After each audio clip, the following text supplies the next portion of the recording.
What is up, people? It's your boy here, Triple S Storm, and today's video I wanted to quickly dive into the topic of the box. Now, the Atari Box has pretty much been like the pipe bomb of the gaming world right now, seeing that Sony's on the rise with the PS4 Pro, and Microsoft recently just announced the Xbox One X, or the Xbox Onyx as some people are calling it. And now Atari has dropped the Atari Box. Now Nintendo Switch is still doing pretty good and is doing so well that it can't even be found. Now, what does this mean for the gaming industry?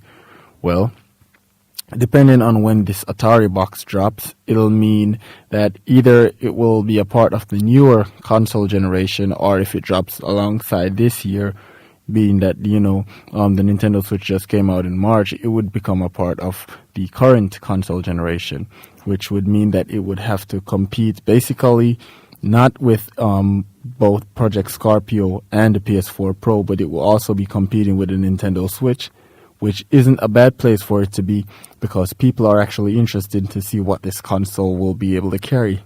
Now, we don't have much details about the console aside from what the box will look like, as in the box that it comes in, not the actual Atari Box. And we know the name, and we know that it's real. That's pretty much all we know right now in terms of what the console is. We don't know anything about its specs or whatever. And honestly, at this point in time, it's not really that important, because they said it is built based on PC technology, which means it should be powerful enough to run most of the current gen system games.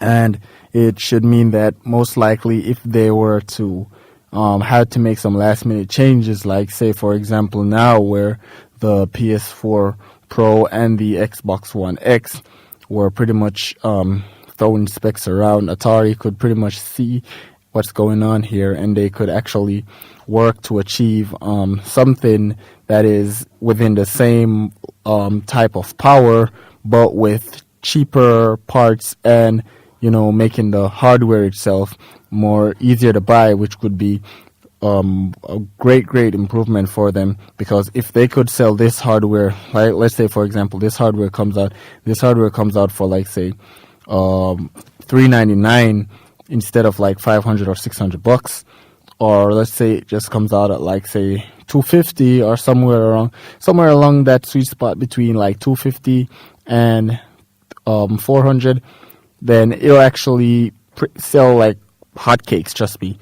And in terms of the actual games, I think what they should look into is they should actually look into platforms like say Unity and Unreal, maybe Snowdrop, and try to see if they can get some form of a deal with them to make their engines easier to port games over, whereas people can just pretty much have their games already pre-made and just kind of port them over to the console, instead of actually waiting an entire time to actually get a dev kit and all that stuff. Because once dev kits come out, they're going to start leaking specs and all that stuff.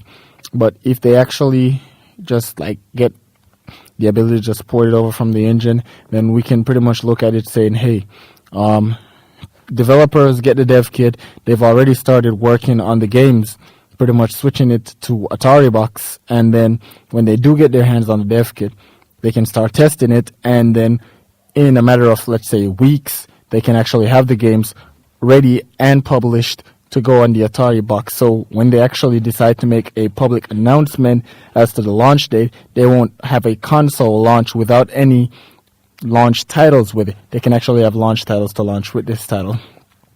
Anyway, guys, if you guys are excited about the Atari Box, please leave a like with this video. Please share this video. Also, subscribe to the channel. Turn on the post notifications if you want to be notified every single time I drop a video.